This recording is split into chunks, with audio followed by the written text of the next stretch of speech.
ایک بہت شاندار دیش تھا جس میں ایک چھوٹی سی شہزادی نور رہتی تھی۔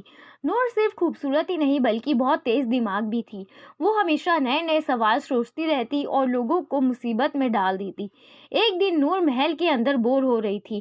اس نے سوچا کہ آج کچھ مزیدار کیا جائے، تو اس نے اپنے محل کے سب سے عقل مند لوگوں کو بلا کر ایک چنوتی دے دی کہ اگر تم میرے 3 سوالوں کا صحیح جواب دے دو گے تو تمہیں ایک بڑا انعام ملے گا، اور اگر نہیں دے پائے تو تمہیں محل کے باہر جا کر بندر جیسی شرارتیں کرنی پڑے گی۔ یہ سن کر سب حیران بھی ہو گئے اور ڈرے بھی، لیکن نور کے سوال سننے کے لیے سب تیار ہو گئے۔ سب سے پہلے وزیر اعظم آیا۔ شہزادی نور نے مسکراتے ہوئے پوچھا، اگر ایک ہاتھی کو بنا ہاتھ لگائے اٹھانا ہو تو کیسے اٹھائیں گے؟ وزیر بہت سمجھدار تھا، اس نے سوچنا شروع کیا۔ پھر اس نے کہا، شہزادی، شاید ایک جادوئی منتر ہوگا جو ہاتھی کو ہوا میں اڑا دے گا۔ شہزادی زور سے ہنسی اور بولی، غلط جواب۔ جواب تو بہت سمپل ہے۔ اگر ہاتھی چھوٹا ہو یعنی ایک بیبی ایلیفینٹ ہو تو اسے بنا کسی دقت کے اٹھایا جا سکتا ہے۔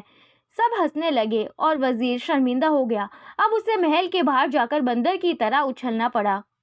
اس کے بعد راج ویدیہ آیا جو بہت سمجھدار اور گیان سے بھرا ہوا تھا۔ نور نے اس سے اپنا دوسرا سوال پوچھا، اگر ایک گلاس کا پانی مجھے بنا ہاتھ لگائے پینا ہو تو کیسے پی سکتی ہوں؟ ویدیہ سوچنے لگا، پھر اس نے کہا، ہو سکتا ہے کوئی جادوئی چمچ ہو جو اپنے آپ تمہارے منہ تک پانی لے آئے۔ شہزادی نے تالی بجائی اور بولی، نہیں رے، جواب تو بالکل آسان ہے۔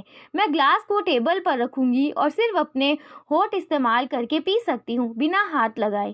سب لوگ پھر سے زور زور سے ہنسنے لگے اور راج ویدیہ کو بھی باہر جا کر بندر کی طرح اچھلنا پڑا۔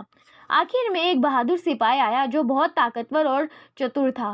شہزادی نور نے اس سے تیسرا سوال پوچھا، اگر ایک شیر بنا ڈرائے محل کے اندر آ جائے تو کیا کرنا چاہیے؟ سپاہی نے ترنت تلوار نکال لی اور بولا، میں اسے ترنت مار ڈالوں گا۔ نور نے زور زور سے ٹھک ٹھک کیا اور بولی، ارے رے، اتنا غصہ کیوں؟ جواب سمپل ہے، اگر شیر محل کے اندر ہے تو اس کا مطلب ہے کہ وہ ایک پینٹنگ، مورتی یا تصویر ہی ہوگا، اسے مارنے کی ضرورت نہیں۔ سپاہی بھی شرمندہ ہو گیا اور اسے بھی بندر کی طرح اچھلنا پڑا۔ شہزادی نور کی چالاک دماغ کی سب نے تعریف کی۔ اس نے سب کو یہ سبق دیا کہ صرف طاقت یا گیان ہی کافی نہیں ہوتا، کبھی کبھی سوچنے کا طریقہ بھی ضروری ہوتا ہے۔